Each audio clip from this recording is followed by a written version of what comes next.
Boa noite, meus amigos, minhas amigas, meus irmãos, minhas irmãs, todos que nesse momento estão conectados aqui, mais uma vez, para que a gente possa estudar, para que a gente possa orar, renovar as nossas energias. Muito obrigada a todos. Obrigada pela participação, pelo apoio. Obrigada a cada um de vocês que tem se mantido tão constantes nesses momentos de oração, nos ajudando a elevarmos o nosso pensamento a Deus e somarmos as nossas energias positivas para que elas possam nos abençoar, mas também envolver aqueles irmãos que estão precisando muito, muitos irmãos fragilizados, muitos irmãos doentes. Então, nós precisamos de estar com a nossa esperança bem ativa, bem ligada, né? E nesse momento que a gente une as nossas energias, nós doamos o nosso melhor. E com certeza as nossas preces sobem ao alto, são recebidas pelo Pai, e Ele devolve, sim, todas as respostas para as nossas perguntas, todas as bênçãos para os nossos pedidos. Então, estejamos conectados com muita fé neste momento. Vamos estudar um pouquinho mais, vamos falar de Jesus, vamos matar um pouquinho a saudade de Jesus neste momento de estudo e oração. Sejam todos muito bem-vindos. Bom, o estudo da noite de hoje, ele é uma passagem do Evangelho de Lucas. Lucas, capítulo 10, versículo de 25 a 37. A parábola do bom samaritano. Peço licença para que eu leia esse trecho.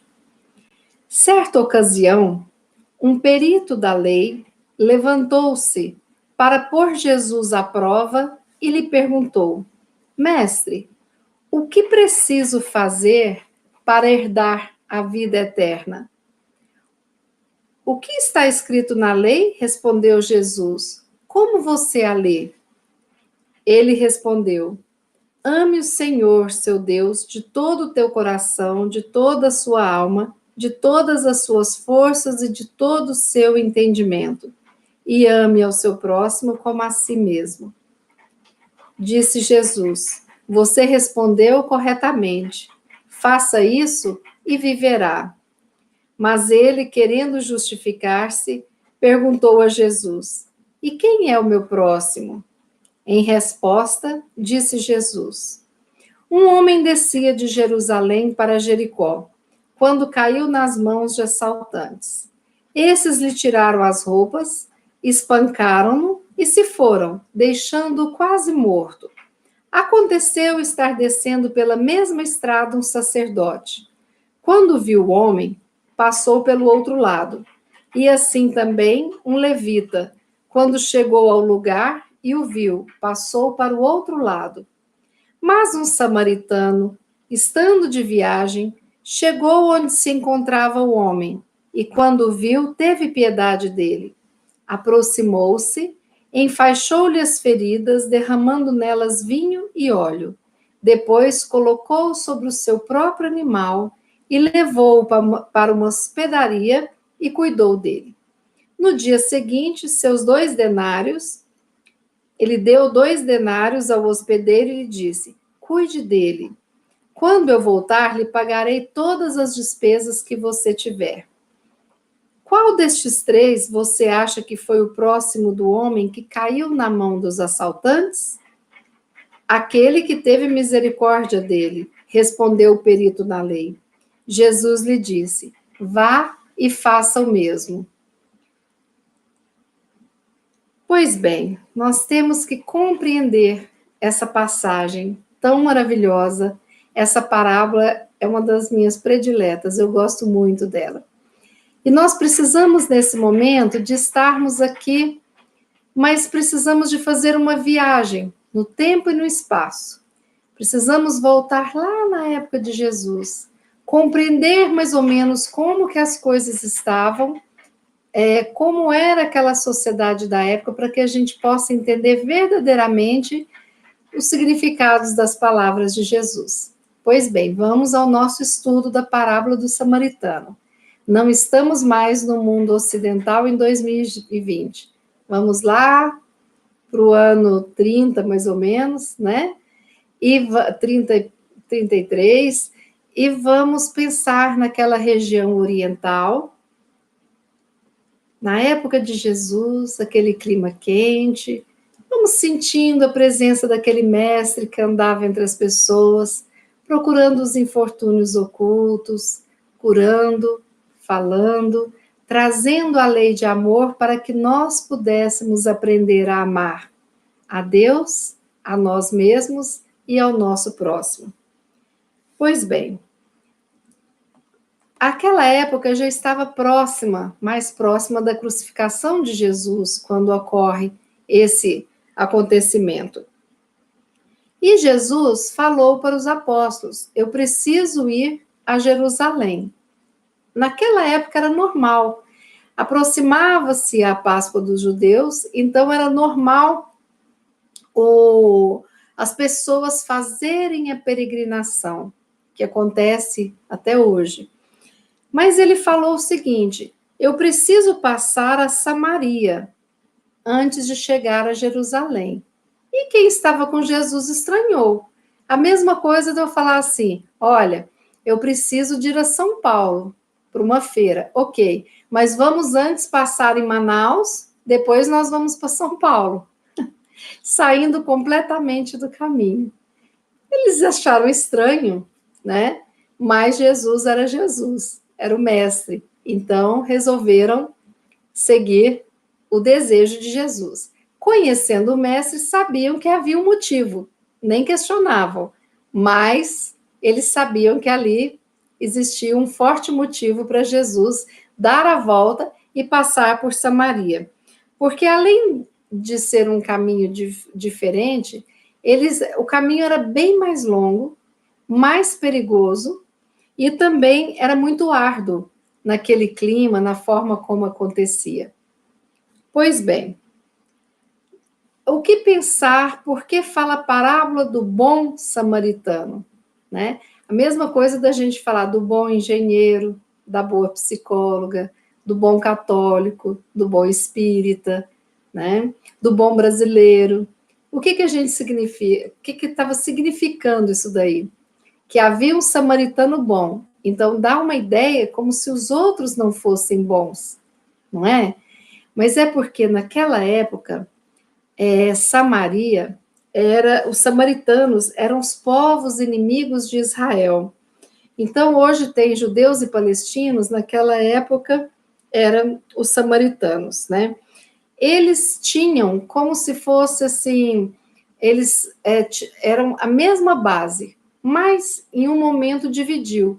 Então ficaram duas tribos ao sul, que a capital era Jerusalém, e 10 tribos ao norte, que a capital era Samaria, né?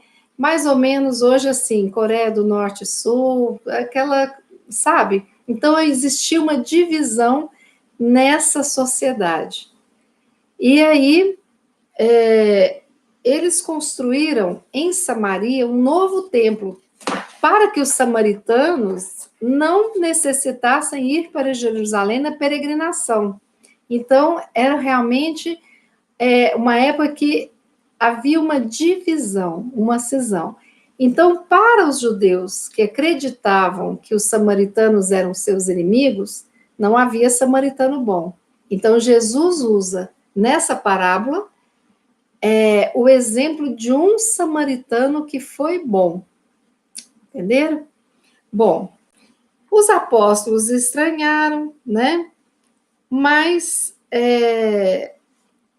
eles foram com Jesus. A viagem foi muito difícil, muito complicada, mas Jesus não desistia da viagem, né?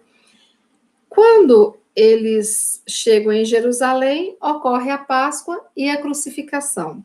Mas antes disso, quando Jesus foi recebido, um doutor da lei procura Jesus para fazer perguntas, para que todo mundo escutasse as provocações dele. E esse fala: Mestre, o que preciso fazer para herdar a vida eterna? E Jesus responde, já que ele era um doutor da lei, né? Ele precisava de saber a resposta. E ele responde corretamente. E aí, o que acontece? Ele pergunta qual que é, né? Pede para resumir, né? O maior mandamento: amar a Deus, amar ao próximo, como a si mesmo. Ele sabia as respostas. Então, o coitadinho desse doutor da lei não sabia. Na sua arrogância de achar que era melhor que os outros porque estudava a lei, ele não sabia que estava ali conversando com o governador do planeta. Como nos diz Emmanuel, quando a Terra foi criada, há quantos bilhões e bilhões de anos atrás, Jesus já era um espírito sideral e ele já estava responsável por aquele planeta que iria nascer e durante todo o seu desenvolvimento ele era o governador do planeta Terra. Quando o mundo ainda estava muito primitivo, veio as leis mosaicas como a primeira revelação. Quando o mundo evoluiu um pouquinho, o mestre sabia que havia chegado o momento de aprendermos a lei de amor. Então, Jesus, pessoalmente, decide preparar o planeta para recebê-lo e ele decide encarnar neste planeta que ele conhecia, onde conhecia todos os seus habitantes, toda a sua fauna, sua flora, conhecia cada lugarzinho, porque ele é quem cuidava de todos nós naquela época, não abandonou a sua missão, continua cuidando hoje e vai cuidar sempre. Enquanto existir, teremos esse mestre querido como governador do nosso planeta. Pois bem, então, o doutor da lei, ele se vê numa situação delicada, né? Porque ele pergunta para Jesus, Jesus responde bem, né? E aí ele perguntou, né? Ele querendo justificar quem é o meu próximo. Mais uma vez tentando testar Jesus, porque ali, dependendo do que ele falasse, era uma afronta. E para responder, Jesus conta a parábola do bom samaritano. Quando a gente vê a parábola, olhem bem, um homem descia de Jerusalém para Jericó. Bom, Jericó ficava próximo a Jerusalém. Jerusalém era uma cidade tida como uma cidade mais religiosa, uma cidade sagrada. E Jericó era a cidade mais populosa, onde aconteciam as festas, era uma cidade grande naquela região, né? Então, o homem descia de Jerusalém para Jericó. A gente pode até dar a entender que, voltando de Jerusalém, esse homem já havia participado de todos os eventos religiosos, já havia orado, né? Então, ele saía de Jericó para adentrar no mundo mais material, digamos assim. Então, esse homem saía de Jerusalém para Jericó. Quando caiu nas mãos de assaltantes, eles lhe tiraram as roupas, espancaram-no e se foram, deixando quase morto. Então, foi um assalto muito violento que esse homem sofreu, né? E ele estava lá na beira do caminho. E assim, também, quando aconteceu de estar descendo nessa mesma estrada um sacerdote. Quando viu o homem, ele passou pelo outro lado. O que significa isso? Naquela época, quando o sacerdote passava, né, era como se aquele religioso ele não podia encostar numa pessoa assim. Ele não podia, porque é como se ele ficasse, ele não podia tocar nenhum cadáver. Então, na dúvida se ele estava vivo ou morto, que é como se ele ficasse impuro. Então, ele olha e passa direto. Aí, vem um levita, né? E o levita faz a mesma coisa. O levita era como se fosse um ajudante do sacerdote, né? Então, ou seja, ele poderia, mas ele não seguia a sua religião. E aí o que aconteceu? Passava pelo caminho, não fala se estava subindo ou descendo, um samaritano. Então Jesus fala: mais um samaritano, estando de viagem, chegou onde se encontrava o homem, e quando o viu, teve piedade dele. Pense, estava saindo e aquele homem estava quase morto, espancado, maltratado. Aquele samaritano, naquele momento, ele não quis saber se ele era judeu, se ele era qual que era a profissão dele, nada, ele não sabia nada daquele homem. Ele teve piedade, ou seja, ele teve ali uma ação movido pela empatia, de se colocar no lugar daquele que estava ali todo machucado e que, se não fosse cuidado, iria morrer. Estava gravemente enfermo. Naquele momento, ele não pensou em nenhum preconceito, ele não quis saber de qual tribo ele era, para depois poder ajudar. Ele via que era um ser humano precisando de ajuda. Pois bem, aproximou-se, enfaixou-lhe as feridas, derramou nelas vinho e óleo, que usava na época, né, esse óleo, aquele azeite curador, depois colocou sobre o seu próprio animal e levou-o para uma hospedaria e cuidou dele. Então, esse samaritano, ele não despejou aquele homem na hospedaria, não. Ele levou para a hospedaria e cuidou dele. Depois começa no dia seguinte, ou seja, ele passou a noite cuidando daquele estranho que ele achara na estrada. No dia seguinte, ele deu 2 denários, que era o dinheiro da época, ao hospedeiro e lhe disse: cuide dele. Quando eu voltar, lhe pagarei todas as despesas que você tiver com ele. Então, o serviço completo.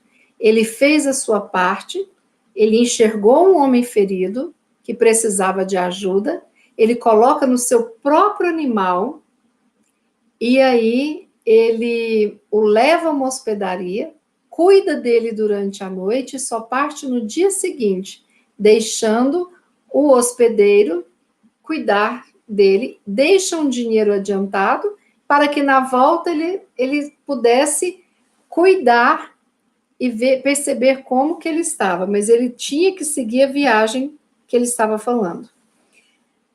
E Jesus pergunta para aquele doutor da lei que iria testá-lo, que era judeu: qual destes 3 você acha que foi o próximo do homem que caiu nas mãos dos assaltantes? Com essa pergunta, Jesus quebra um preconceito e Jesus devolve a pergunta que ele havia feito e ele tinha que admitir, porque se ele fosse inteligente e o bom entendedor, ele saberia esta resposta correta, como ele soube de todas as outras respostas corretas. E ele responde: aquele que teve misericórdia do assaltante, responde o perito da lei. Jesus lhe disse: vá e faça o mesmo. Então, é muito interessante, porque Jesus leva uma reflexão. E aqui, o homem veio testar Jesus com aquela pergunta bem, né? Mas Jesus faz o quê? Ele responde, ele conta uma história, porque ele era um pedagogo maravilhoso. E ele ainda devolve com uma pergunta. E quando o doutor da lei acerta a resposta, mostrando que havia entendido a mensagem de Jesus, qual que é a fala final de Jesus? Vá e faça o mesmo. Jesus, ainda que como um educador, ele mostra que não adiantava conhecer todas as leis. Ele estava ali diante de uma autoridade máxima conhecedora das leis, mas que não tinha a prática do que aprendia. Então, é tão interessante como que as coisas se dão, né? Poucos dias depois, Jesus estava com seus apóstolos e depois veio o momento da crucificação. Em todos os instantes, Jesus ensinava. E ele teve nessa viagem mais longa encontros interessantes que são mostrados na Bíblia, né? Então, depois nós vamos estudar. Um deles é com a mulher, né, de Samaria. Muito interessante também. Mas numa próxima oportunidade a gente vê. Essa parábola, eu me lembro, se eu contar para vocês, vocês vão até rir de mim. Como que as coisas ficam gravadas na nossa mente quando a gente tem a oportunidade de se encontrar com um educador. Eu morava em Uberlândia por volta dos meus 8, 9 anos de idade, olha que já vai tempo. E eu frequentava a paróquia Nossa Senhora de Fátima, que era próximo da minha casa. Então, eu era pequenininha e fazia catequese nessa paróquia. E tínhamos uma professora tão bacana, e eu lembro, até hoje, nunca esqueci, quando ela falava da parábola do bom samaritano. E eu lembro que ela pediu para a gente fazer um desenhozinho dos personagens, né? E eu fiquei por conta de fazer um desenho de Jesus conversando com o doutor da lei. O outro fazia do homem caído na estrada, o outro para a gente fazer uma história em quadrinhos, né? E eu lembro que eu gastei o lápis amarelo todo que ela me deu fazendo a luz em volta de Jesus. Porque era a forma que eu queria expressar que ele era muito iluminado, né? Então eu fiz aquela aura amarela grandona. E essa parábola ficou gravada na minha mente, no meu coração, para vocês verem a importância, independente da religião. Hoje eu sou espírita, estou aqui contando com essa visão ampliada, mas eu aprendi essa parábola. Eu era uma garotinha de 8 anos de idade, na catequese, lá em Uberlândia, nos anos 70. Então, olha que coisa fantástica, né? A gente poder ver o que o momento de evangelização, quando o evangelizador está com carinho, com amor, pode fazer e o outro aprender. Memorizei, e essa parábola sempre ficou, assim, eu saberia contar ela ao longo da minha vida de forma resumida, né? Porque eu aprendi direitinho aquela aulinha da catequese, né? E aí eu fico pensando, quantos de nós podemos evangelizar uns aos outros, contando os casos de Jesus, estudando, trazendo essas histórias maravilhosas. É tão bom a gente contar uma história de Chico, de Divaldo, da irmã Dulce, e tantos espíritos iluminados que encarnam aqui, a história daqueles que são chamados de santos, São Tomás de Aquino, histórias maravilhosas, Santa Rita de Cássia, São Francisco de Assis, espíritos iluminados que vieram deixar mensagens tão maravilhosas para a gente. Mas, voltando à evangelização, ali naquele momento, Jesus era o evangelizador. E Jesus havia ensinado de uma forma, contando uma história que aquele doutor da lei iria aprender, com certeza. Ia fazer a diferença na vida dele, este momento de evangelização com o mestre dos mestres. Eu fico imaginando assim, depois, né? Depois que Jesus foi crucificado, depois que ele teve o entendimento, como é que será que ficou o coração dessas pessoas que foram evangelizadas por Jesus? Que contava histórias e que escolhia os caminhos, não os mais fáceis, mas os mais difíceis. E ali, quando Jesus escolhe aquele caminho de Samaria para passar por lá, um caminho mais árduo, mais difícil, ele mostrava o quê? Nem sempre o caminho mais curto e mais fácil é aquele que eu posso ir. Às vezes, para salvar uma alma, para cuidar de alguém, eu preciso de sair da minha zona de conforto e ir cuidar do outro. E olhem bem esse samaritano, porque quando ele passa ali e cuida daquele homem caído, daquele homem ferido, ele também não perguntou nada, não veio o preconceito dele. E aí, você votou no Bolsonaro? Deixa eu ver se esse que tem cara de bolsonarista, eu vou ajudar. Não, não, né? Não, então não vou ajudar, não. Né?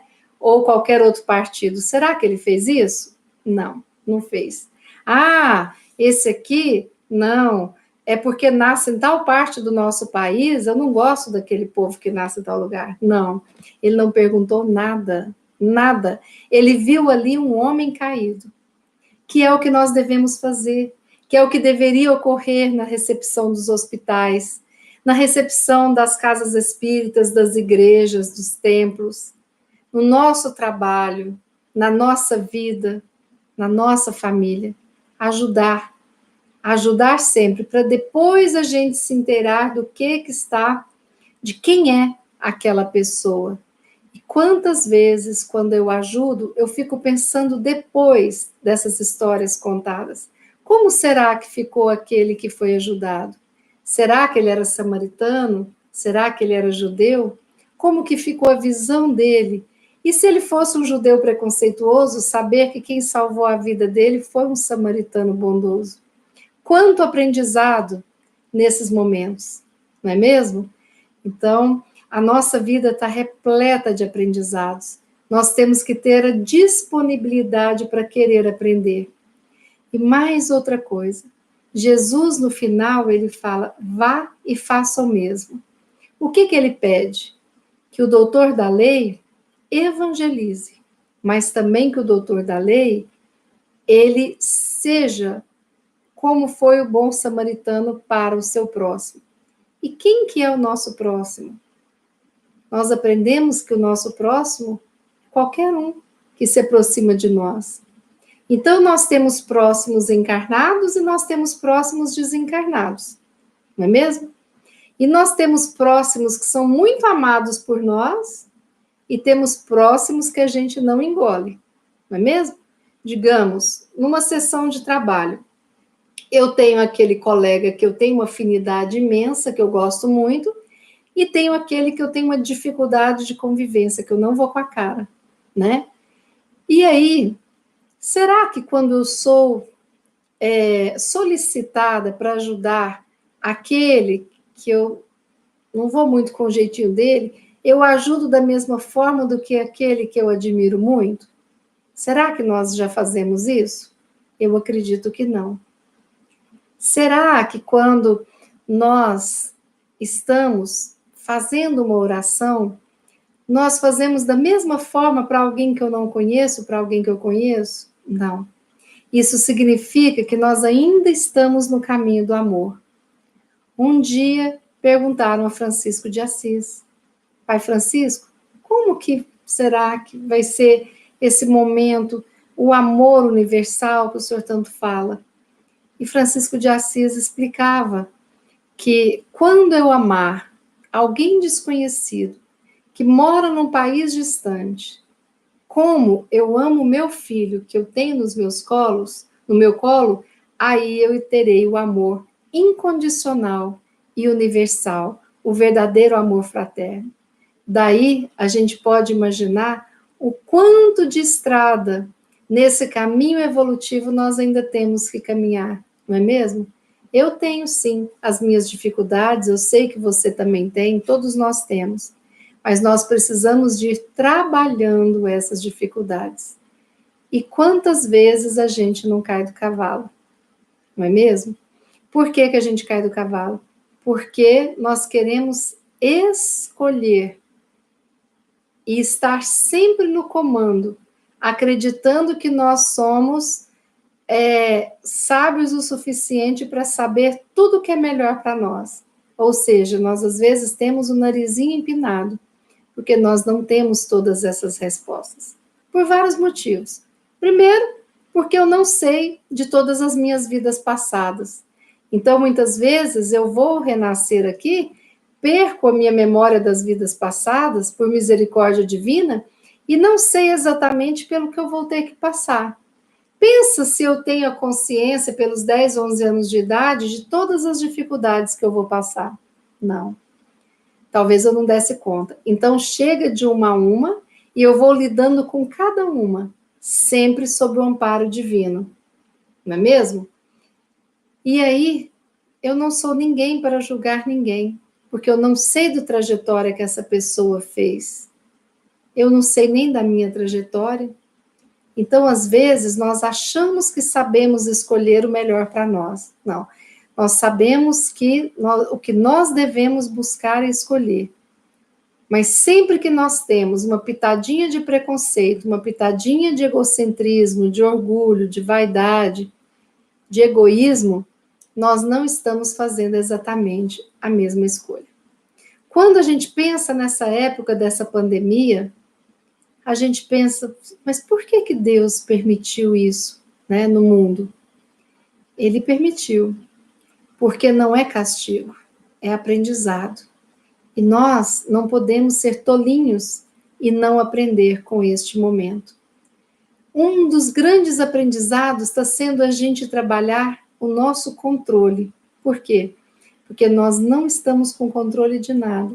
Nós esperamos a notícia do dia seguinte para ver o que vai acontecer. Né? É como se nós estivéssemos assim, no aguardo, aguardando para depois tomarmos a decisão. Se vocês me perguntarem que dia que você vai voltar a trabalhar no seu local de trabalho, eu digo, não sei.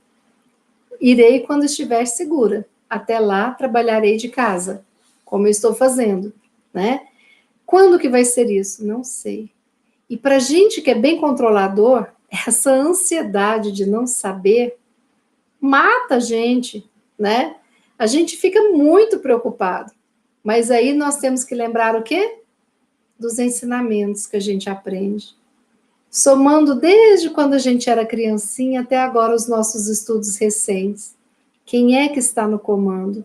Nosso Pai, Deus. Quem é Ele? Amor, bondade e justiça. Estamos todos vivendo e nascendo onde precisamos.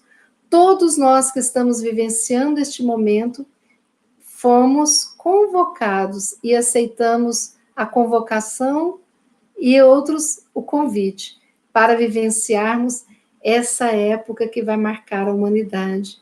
Porque nós estamos vivenciando um diferencial que está sendo usado para trabalhar e transformar este mundo de provas e expiações em um mundo de regeneração.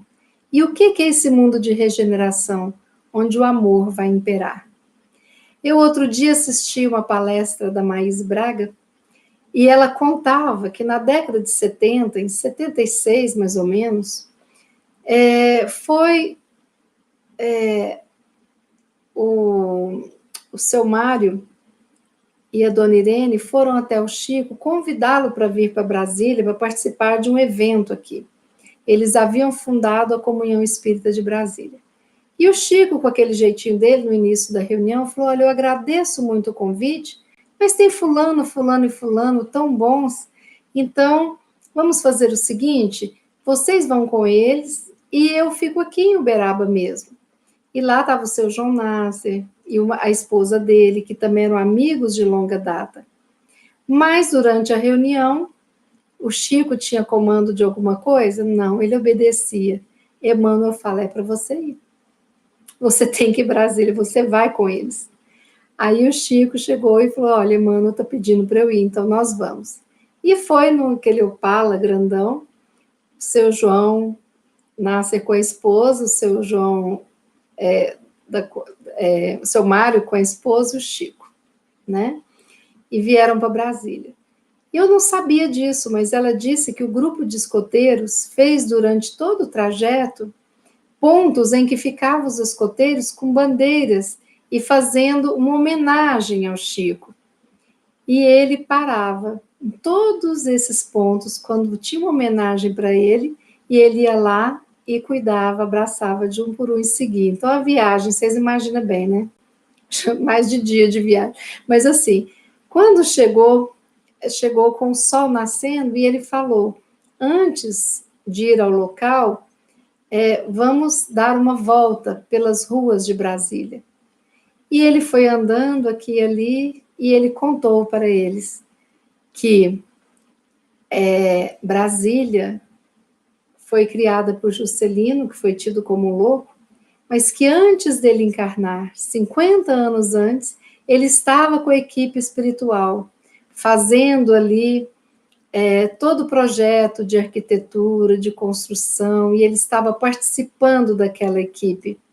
Então, quando ele nasceu, que ele botou as botas aqui no chão, colocou as suas botas, né? Botou as botas, colocou as suas botas aqui no chão, era noite, e ele falava, ali vai ser o palácio, ali vai ser a catedral, ali vai ser, né? Porque estava gravado na memória da sua alma.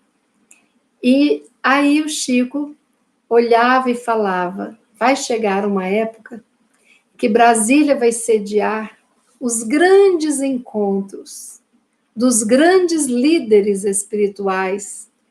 Vai chegar uma época que os governadores da terra, todos aqueles que governam os países, vão se unir com outros que não são desse planeta e vão decidir decisões importantes sobre o futuro da humanidade. Estranho a gente pensar nisso, né? Mas o Chico falou, ainda não é momento, porque tem muitas pessoas no governo que são boas e outros não têm esse amor no coração. Então, vai demorar um tempo, mas isso vai acontecer no futuro. Brasília como a sede da reunião de várias pessoas decidindo, né, as melhores formas e muitos planos para o futuro da humanidade. E Chico ainda complementa, e nós todos temos uma missão com essa cidade. Muitos que aqui vêm para trabalhar um tempo, pensam, vou ficar lá 1 ano, 2 anos e volto para o meu local, né, de nascimento ou de residência. E aí a gente vem e não consegue ir. Me emocionei muito nesse momento, porque eu lembrei da minha história, né? Eu vim a contragosto, em 8 de fevereiro de 99, acompanhando o meu esposo. E aí ele falava, não, a gente fica aqui 1 ano, 2 anos no máximo e voltamos para Uberlândia. Eu vim, fiquei quase depressiva, porque eu não conseguia entender a lógica dessa cidade, o funcionamento, a tal da tesourinha. Até eu entender como funcionava isso, eu queria ir para cima, tinha que virar para baixo, então aquela confusão, mas vim com os meus filhos. E aí, quando já estava quase completando os 2 anos, e eu com aquela vontade ainda, né? Eu ia no dentista em Uberlândia, tingia o cabelo em Uberlândia, ficava assim, o meu médico era de Uberlândia, visitava lá várias vezes por ano. E aí, meu marido falou, olha, teve uma reestruturação, nós vamos ficar aqui uns 5 anos. Eu falei, meu Deus. Aí, eu comecei a ficar, me entrosei com a casa espírita que eu frequento, o Centro Espírita Paulo de Tarso, fui fazendo amigos na vizinhança, amigos com os colegas dos meus filhos da escola, e fui ficando, fui aprendendo a gostar da escola. Quando deu a época dos 5 anos para voltar, meu coração já não estava querendo voltar. E aí, eu lembrava de algumas pessoas falando, Brasília você vai ver, ou você ama ou você odeia. Que nada.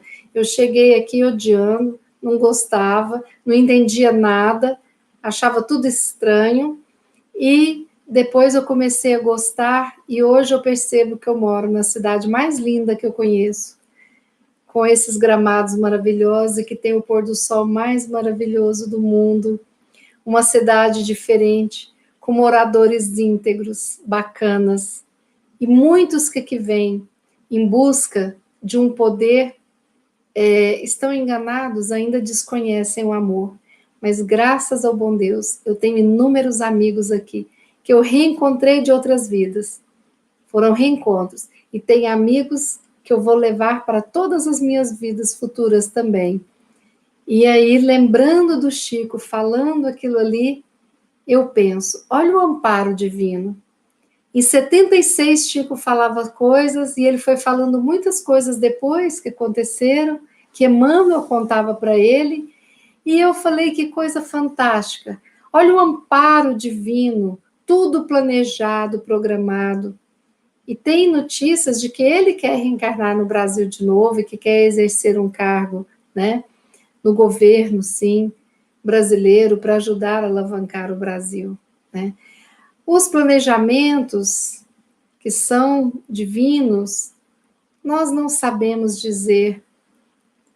Muitas vezes a gente não percebe, mas a gente sabe que estamos no lugar certo, no momento certo. Eu precisava de vivenciar essas décadas da minha vida, 2 décadas se passaram aqui. Meus filhos se casaram aqui, residem aqui, e hoje o meu coração está nessa cidade. Embora eu tenha aquele coraçãozinho que nunca vai se apagar na minha cidade natal, que eu amo.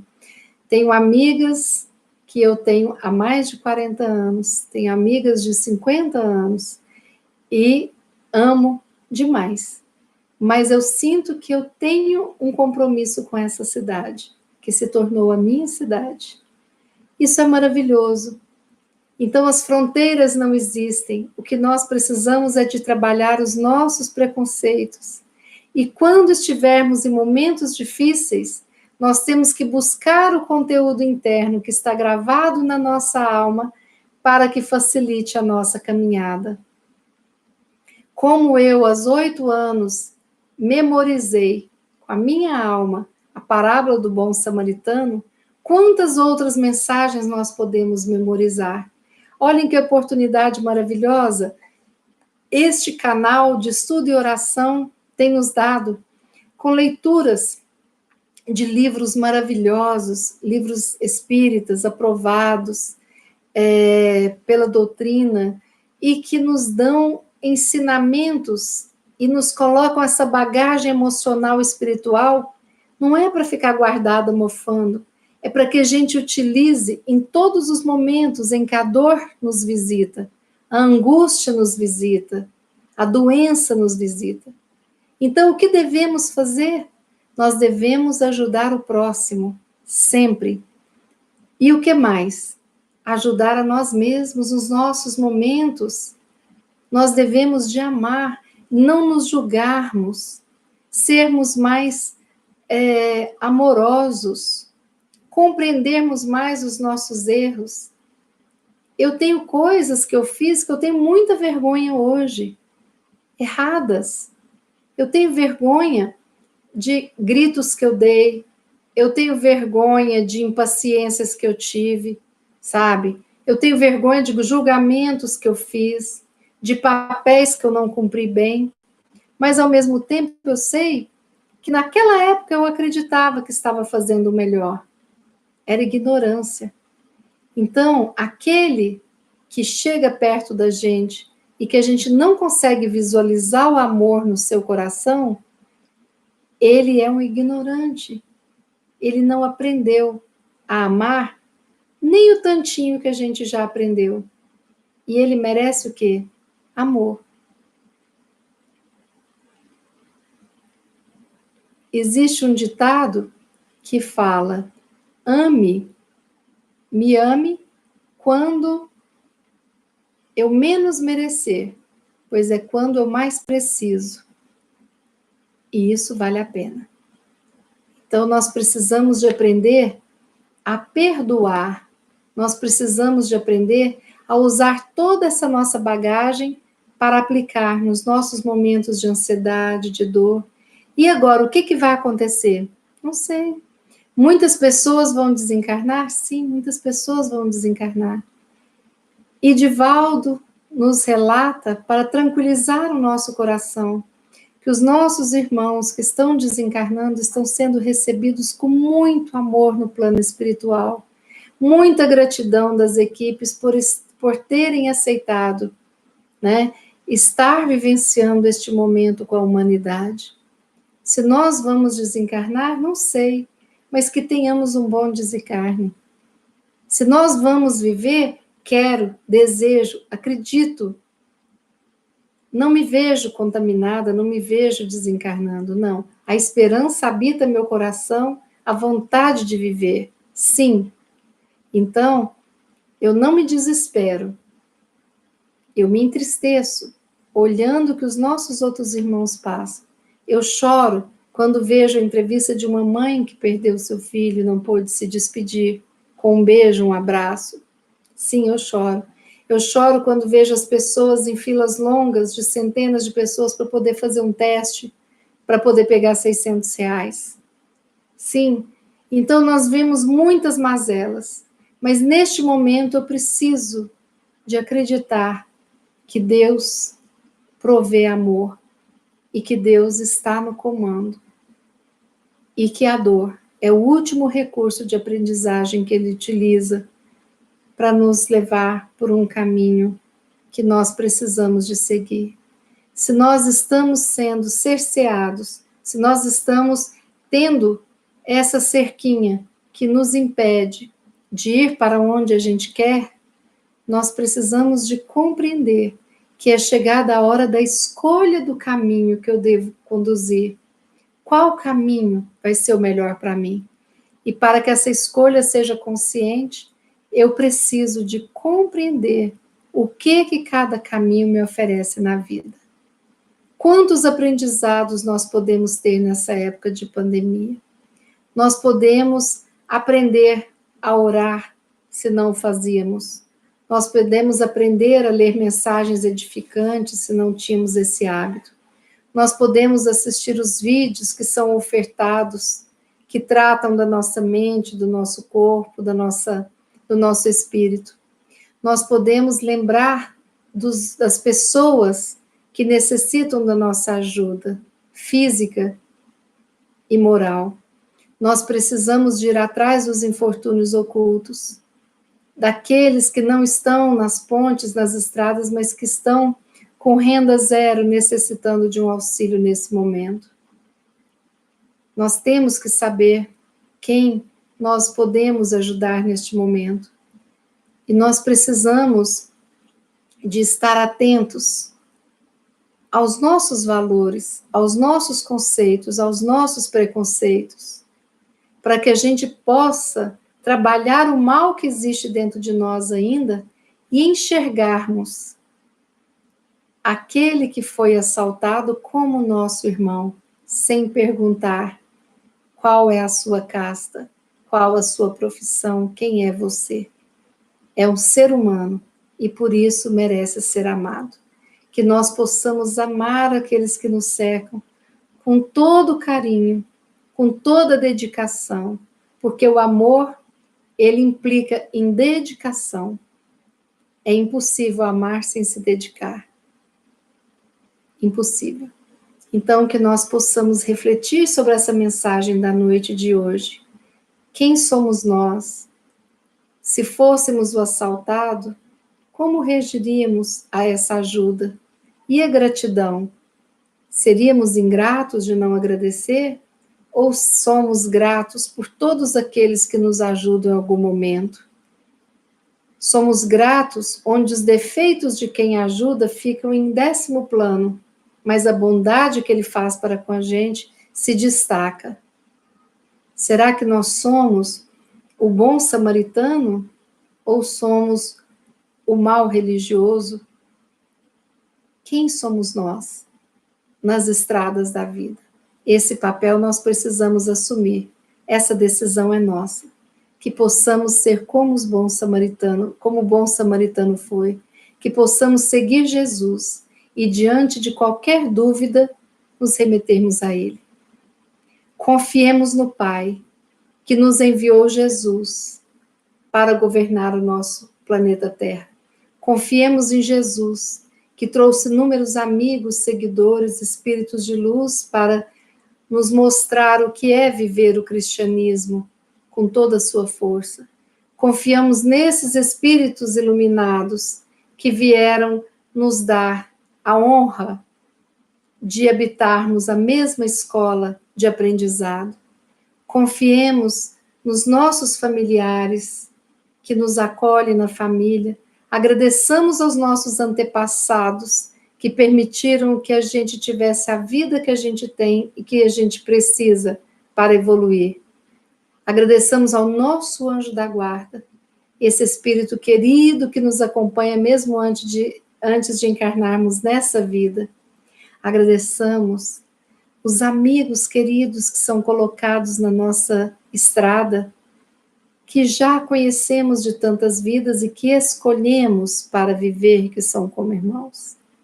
Agradeçamos as pessoas difíceis, que são nossos professores de paciência, de bondade, de perdão, de resignação e de esperança.